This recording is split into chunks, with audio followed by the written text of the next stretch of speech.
मी बाबा प्रामुख्याने सांगतो, हा समाज आमच्या बरोबर आहे, हा 100% संजय काका पाटलांना मतदान करणार हे सांगू ना सगळ्या बाबांना मी खात्री देतो की इतर भागातलीच मुस्लिम समाजाबद्दल मी सांगत नाही, परंतु सांगली जिल्हा, सांगली मिरज कुपवाड मधला मुस्लिम समाज हा आमच्या ठामपणे पाठिंबा आहे. काही ठराविक लोक हे विष पेरण्याचं त्या ठिकाणी काम करतात, परंतु विकासाच्या जोरावर, कामाच्या जोरावर आपण या ठिकाणी सर्वांची मनं जिंकण्यामध्ये यशस्वी झालो आहोत.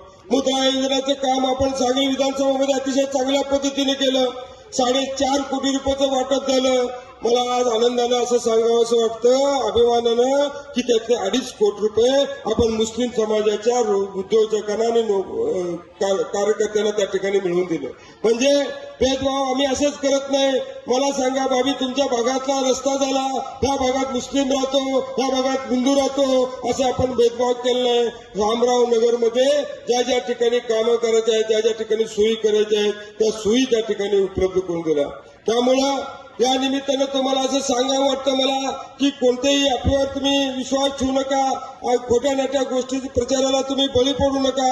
आपल्याला तुमच्या मते या भागामध्ये विकास झालाय की नाही हे तुम्ही नक्की बघितलेलं आहे. आज गोरगरिबांसाठी नरेंद्रजी मोदी यांनी मोफत अन्नदान योजना त्या ठिकाणी आणली. त्यात असं केलं नाही की ह्या समाजासाठी नाही, ह्या समाजाची सर्वांना त्या ठिकाणी सोयी त्या ठिकाणी दिलेल्या आहेत. सबका साथ सबका विकास या ध्येयानं भारतीय जनता पार्टी त्या ठिकाणी काम करते.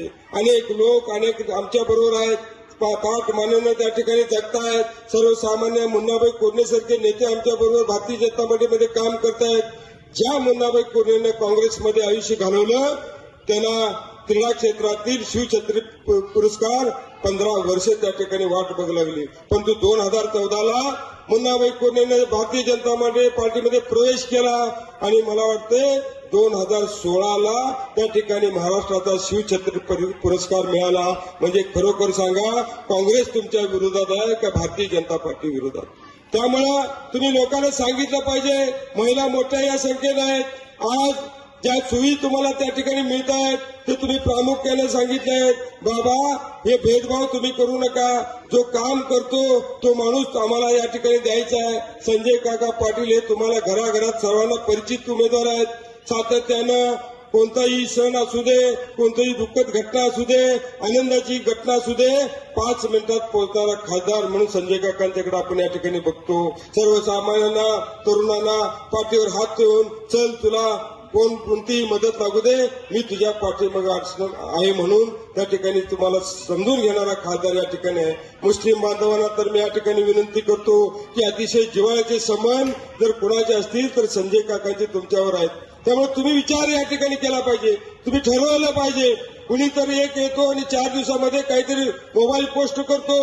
आलमभाई, तुम्ही लोकांना सगळ्यांना जाऊन सांगितलं पाहिजे, अरे आमची जे स्वराज शक्ती पार्टी आणि भारतीय जनता पार्टीच्या महाराष्ट्रामध्ये त्या ठिकाणी युतीचं सरकार आहे.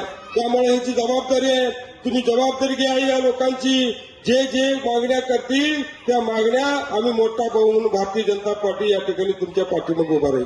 त्यामुळं तुम्ही जे आतापर्यंत काम करताय तुम्हाला कधीतरी भेदभाव कळला का? परंतु लक्षात ठेवा ओंकार, तुम्ही लोकांच्या मध्ये जाऊन समजून सांगत नाही. मला कधीच त्या ठिकाणी अडचण वाटत नाही. या ठिकाणी दफनभूमीचा विषय गाजत होता. शामरावनगरच्या लोकांसाठी वेगळी दफनभूमी आपण निर्माण करण्याचं ठरवलं. पहिला जर ठराव केला असेल, पहिला जर पाठिंबा दिला असेल तर तो भारतीय जनता पार्टीनं, आणि ज्यांनी विरोध केला ते कोण आहेत ह्याची चौकशी त्या ठिकाणी केलं पाहिजे. त्यामुळे सर्व समाजाला न्याय मिळाला पाहिजे.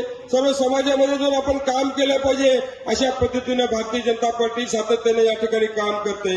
मला तर या राजकारणामध्ये 32 वर्ष झाली. 32 वर्षामध्ये सर्व समाजाबरोबर या ठिकाणी मी हातात हात घालून काम केलं. मला कधीच त्या ठिकाणी फरक जाणवला नाही. परंतु इलेक्शन पुरतं काही लोक तुमची माती फिरवण्याचं काम त्या ठिकाणी करतायत. मी परवाच एका मौलवीला भेटलो. त्या मौलवीने सांगितलं मला ठिकाणी, साहेब तुम्ही काळजी करू नका, येणाऱ्या काळामध्ये मी सर्वांना समजून सांगेन की भारतीय जनता पार्टीच्या हातामध्ये सत्ता, केंद्रात सत्ता, राज्यात सत्ता आणि या जिल्ह्यामध्ये सत्ता. तुम्ही अतिशय शांतपणे जगाल, अतिशय सुरक्षित जगाल. मला सांगा 2014 मध्ये आपल्याला भारतीय जनता पार्टीची सत्ता आली. 2014 नंतर मला खरं सांगा, एकही दंगा झाला का, एकही दंगल झाली का? हे शांततेचं आणि संयमाचं सरकार आहे. तुम्हाला धीर देणारं सरकार आहे. त्यामुळे तुम्ही या ठिकाणी प्रामुख्याने विचार केला पाहिजे.